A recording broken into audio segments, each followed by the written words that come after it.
اللہ کو سخی سے بہت پیار ہے، عبادات میں ڈھیلا بھی ہونا تو اللہ اس سے پیار کرتا ہے، اور بخیل سے اللہ کی کوئی دوستی نہیں، چاہے ٹانگ تک لو کہ ساری رات اللہ ہو کرے۔ سخی اللہ کے قریب ہے، لوگوں کے قریب ہے، جنت کے قریب ہے، جہنم سے دور ہے۔ رمضان ماہ سخاوت، آپ کی زکوٰۃ بدلے زندگیاں۔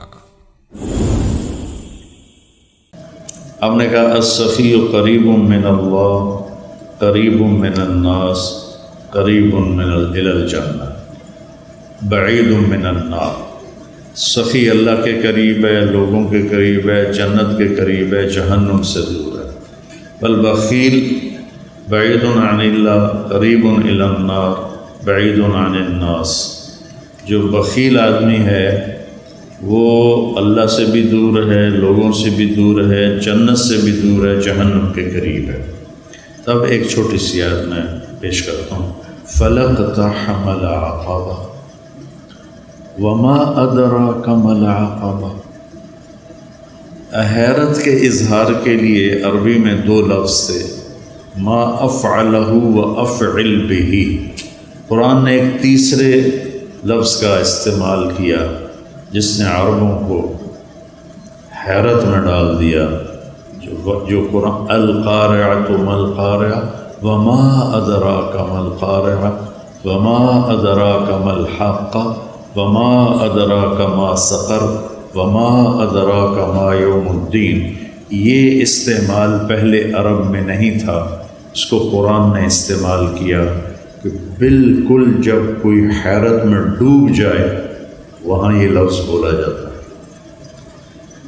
تو اللہ تعالیٰ نے فرمایا کہ پھر تم نے گھاٹی کو پار کیوں نہ کیا۔ اقتحام کہتے ہیں،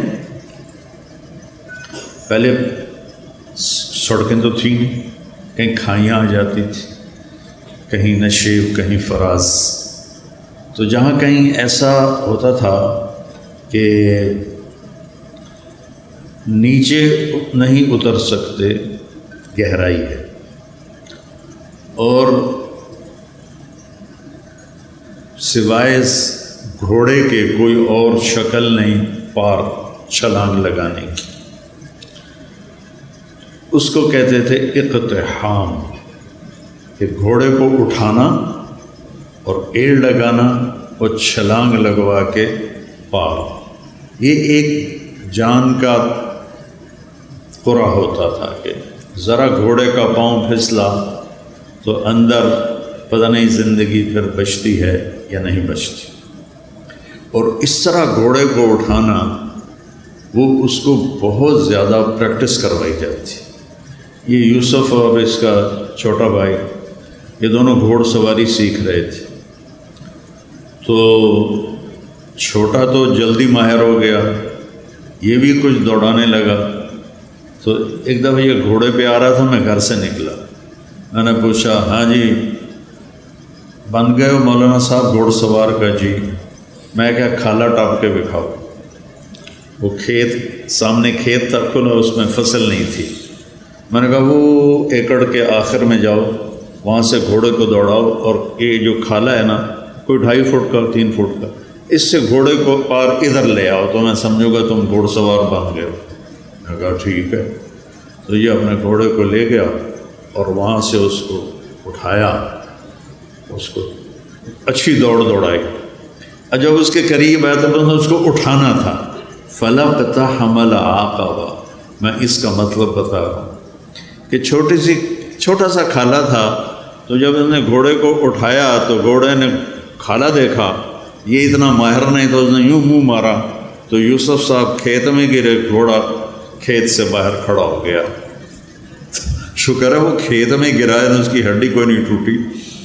تو اقتحام کہتے ہیں مشکل کھائی کو پار کرنا۔ پھر اللہ نے کہا تمہیں پتہ ہے وہ کیا ہے؟ دیکھیں، نماز، روزہ، حج، زکوٰۃ، اور سب سے مشکل جہاد، پھر ہر وقت کی محنت تبلیغ، پھر تہجد، پھر عمرے، پھر ذکر، پھر تلاوت، پھر نوافل، کتنے بے شمار کام ہیں۔ کسی کو اللہ نے نہیں کہا کھائی کیوں نہ پار کی، صرف ایک کام کو اللہ نے کہا، اور جس کو میں ابھی بتاتا ہوں، تو انہوں نے پھر کھائی کیوں نہ پار کی۔ اس میں کیا مطلب ہے کہ کوئی کر سکے گا، ہر ایک نہیں کر سکے گا۔ 10,000 کا لشکر تھا قریش کا، جب وہ آئے مدینہ حملہ کرنے تو آگے خندق کھودی ہوئی تھی، تو صرف ایک آدمی نے چھلانگ لگا کے اس کھائی کو پار کیا، عمر بن عبد ود، باقی کسی کی ہمت نہیں ہوئی، حالانکہ اتنے سارے شاہ سوار تھے، صرف ایک نے گھوڑے کو اٹھایا اور جا کر دوسری طرف جا کر اس نے چھلانگ لگائی۔ تو اللہ تعالیٰ نے فرمایا تمہیں کچھ خبر ہے کہ یہ کھائی پار کرنا میں کیا مطلب لے رہا ہوں؟ کہ نہیں یا اللہ، کا فک و رقبہ، سبحان، جن کی گردنیں پھنسی ہوئی ہیں مصیبت میں، تکلیف میں، بیماری میں، قرضے میں، مصائب میں۔ کوئی مصائب کی ایک قسم ہو تو بتاؤں، یہاں تو ایک سلسلہ ہے دکھوں کا۔ یہ سکھ تو اللہ نے سارے جنت میں رکھے ہیں، تو لوگوں کی گردنیں چھڑانا، لوگوں کی گردنیں چھڑانا، فک و رقابہ، اتنا خوبصورت لفظ ہے۔ پہلے جو تھے نا غلاموں کے، ہم گئے تھے وہ تنزانیہ کے زنجبار ہماری جماعت گئی، نئی بٹ صاحب بھی ساتھ تھے، تو وہاں جہاں غلاموں کو وہ پکڑ کے لاتے تھے اور وہاں ان کو اندر قید کرتے تھے، پھر بحری جہاز آتے تھے تو ان کو بیچ کے آگے روانہ کرتے تھے۔ زنجبار سے کتنے کالے امریکہ پہنچے اور یورپ پہنچے، تو ان کی گردن میں توق ہوتا تھا کہ یہ بھاگ نہ جائیں، تو توق وزنی ہوتا تھا، وہ بڑے کرب اور تکلیف میں ہوتا تھا غلام۔ تو اللہ نے وہ تعبیر لی، فک و رقبہ، کہ جس کے گردن میں لوہے کے توق پڑے ہوں اس کے توق کھول کے آزاد کر دے۔ ہر مصیبت زدہ کی گردن میں توق ہوتا ہے۔ او اطعام فی یوم ذی مسغبہ،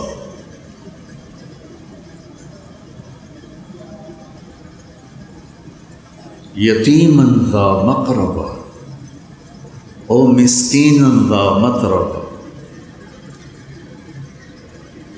فی یوم ذی مسغبہ۔ صبغ کہتے ہیں اسبغ علیکم نعمہ ظاہرۃ و باطنہ۔ بارش ہوتی ہے نا تو ہم پورا بھیگ جاتے ہیں، اگر باہر ہوں پورا بھیگ جاتے ہیں، کہیں سے بھی ہمارا کوئی پہلو نہیں بچتا۔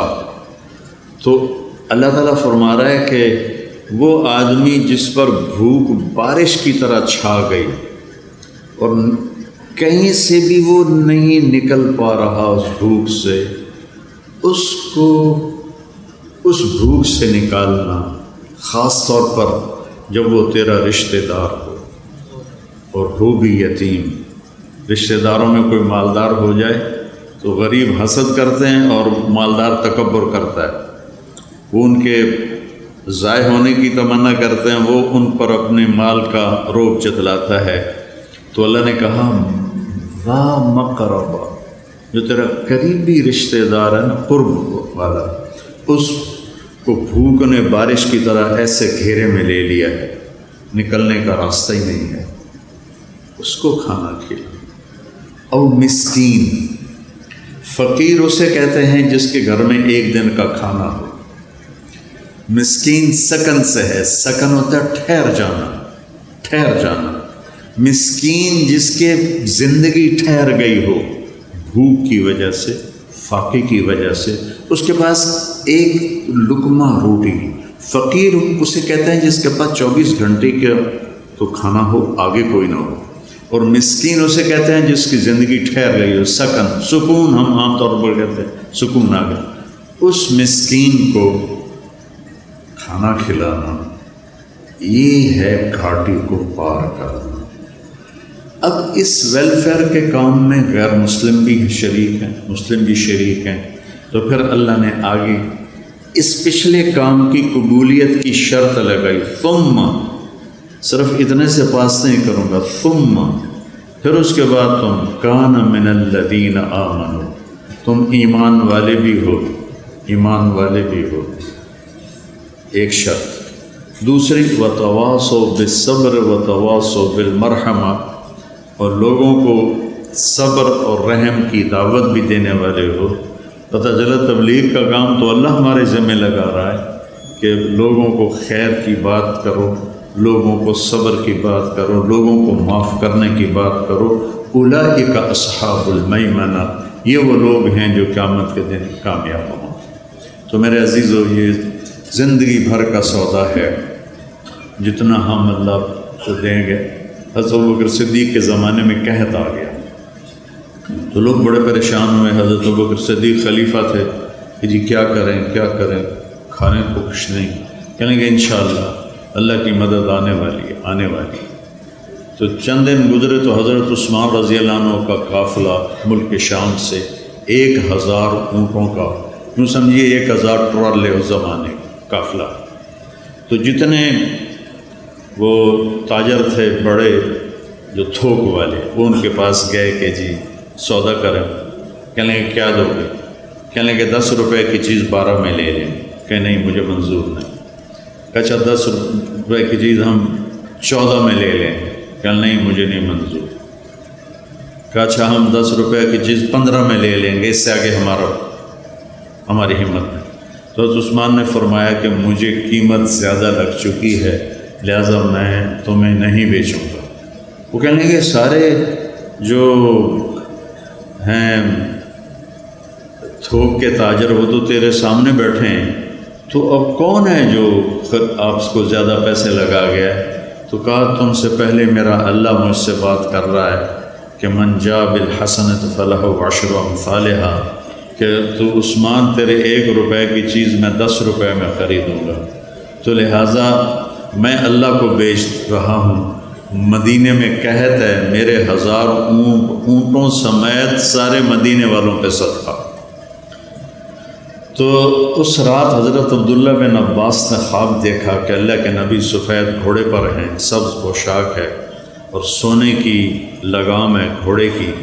تو عبداللہ بن عباس نے گھوڑے کی لگام پکڑ کے پوچھا یا رسول اللہ آپ سے ملنے کو جی چاہ رہا ہے۔ کہنے کہ عبداللہ آج تو میں فارغ نہیں، آج اللہ تعالیٰ نے عثمان کی سخاوت کو قبول کیا ہے اور جنت کی ایک حور سے اس کا نکاح کیا ہے اور اس کا ولیمہ پورے جنت والوں کے لیے رکھا ہے، تو میں آج اس ولیمے میں جا رہا ہوں۔ تو بھائیو، اللہ سخی سے پیار کرتا ہے، وہ نا عبادات میں ڈھیلا بھی ہو نا تو اللہ اس سے پیار کرتا ہے، اور بخیل سے اللہ کی کوئی دوستی نہیں، چاہے ہک ٹانگ تے کھلو کے ساری رات اللہ ہو کرے، سخی سے اللہ کو پیار